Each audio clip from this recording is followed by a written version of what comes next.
कभी सोचा है कि भारत का एक स्वतंत्रता संग्राम, एक बहुत बड़ी नदी और एक छोटा सा मामूली सा इलेक्ट्रॉन, इन तीनों में क्या कनेक्शन हो सकता है? आज हम ना ज्ञान के इन्हीं अलग अलग धागों को एक साथ जोड़ेंगे और देखेंगे कि क्या दिलचस्प तस्वीर बनती है।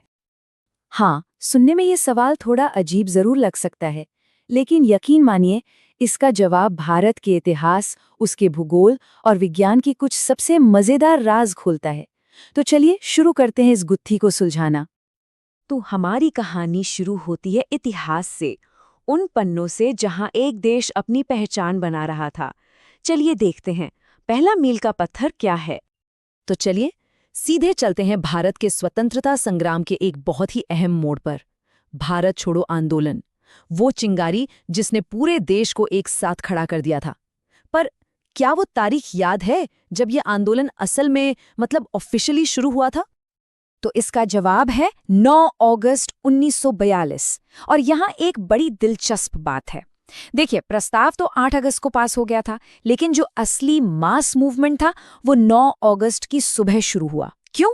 क्योंकि बड़े नेताओं को गिरफ्तार कर लिया गया था और फिर जनता खुद ब खुद सड़कों पर उतर आई थी। तो ये तारीख सिर्फ एक घटना नहीं है, ये लोगों की, जनता की कलेक्टिव पावर का सिंबल है। अच्छा, कोई भी देश सिर्फ आंदोलनों से नहीं बनता है ना, उसे एक मजबूत संविधान की भी जरूरत होती है। और हमारे संविधान में एक ऐसा हिस्सा है जो ये बताता है कि एक आइडियल भारत कैसा दिखना चाहिए। हम बात कर रहे हैं राज्य के नीति निर्देशक तत्वों की, जिसे हम डीएसपीज भी कहते हैं। तो सवाल यह है कि ये संविधान के कौन से हिस्से में है? ये सिद्धांत दिए गए हैं संविधान के भाग IV में। अब देखिए, ये कोई कानून नहीं है जिन्हें कोर्ट में लागू करवाया जा सके।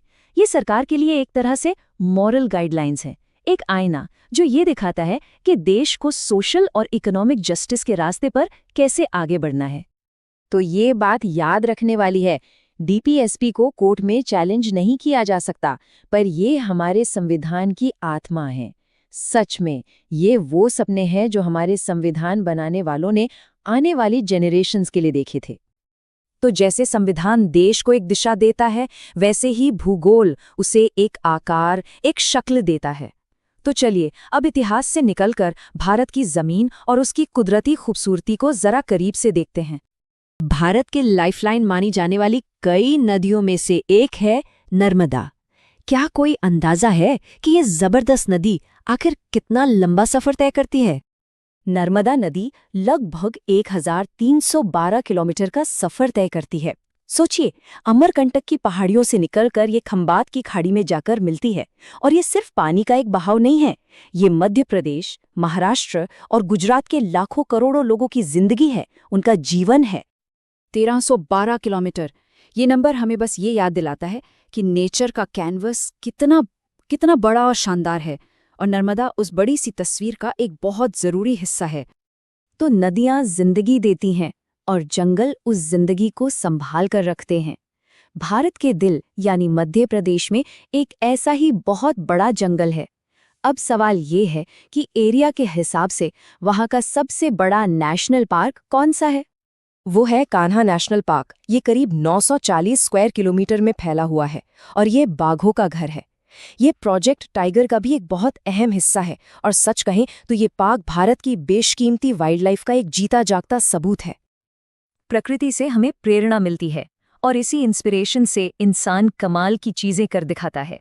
तो अब बात करते हैं उन लम्हों की जब भारत ने स्पोर्ट्स की दुनिया में अपना लोहा मनवाया।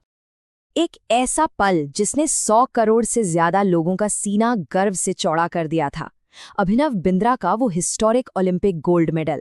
याद करने की कोशिश कीजिए, उन्होंने ये कमाल किस इवेंट में कर दिखाया था? उन्होंने 2008 के बीजिंग ओलंपिक्स में 10 मीटर एयर राइफल इवेंट में गोल्ड जीता था। और ये सिर्फ एक मेडल नहीं था, ये भारत का पहला इंडिविजुअल ओलंपिक गोल्ड था। उस एक जीत ने सच में देश के लाखों नौजवानों को बड़े सपने देखने की हिम्मत दी। किसी भी खिलाड़ी के जीत के पीछे ना उसकी सालों की मेहनत तो होती है, साथ में विज्ञान के कुछ नियम भी होते हैं। तो चलिए अब हम चलते हैं एक ऐसी दुनिया में जो हमें आंखों से तो नहीं दिखती, लेकिन हर चीज को कंट्रोल करती है। ये दुनिया है बेसिक साइंस की, जो शुरू होती है सबसे छोटे, सबसे बारीक कणों से। हम जानते हैं कि हर चीज एटम से बनी है और हर एटम के अंदर होते हैं इलेक्ट्रॉन।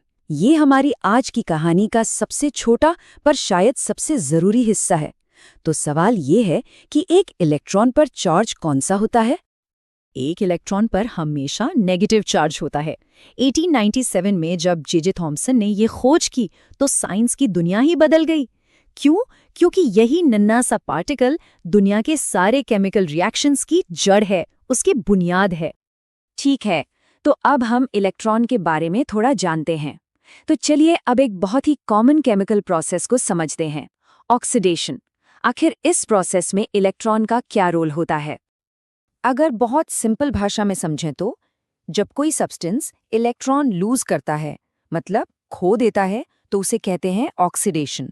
और जब कोई सब्सटेंस इलेक्ट्रॉन गेन करता है, मतलब पाता है, तो उसे कहते हैं रिडक्शन। इसका सबसे बढ़िया एग्जाम्पल क्या है? लोहे पर जंग लगना। वो एक क्लासिक ऑक्सीडेशन प्रोसेस है। तो बस इतना याद रखना है, ऑक्सीडेशन माने इलेक्ट्रॉन का जाना और रिडक्शन माने इलेक्ट्रॉन का आना। केमिस्ट्री का पूरा खेल बस इसी लेन देन पर चलता है। तो वापस आते हमारे पहले सवाल पर।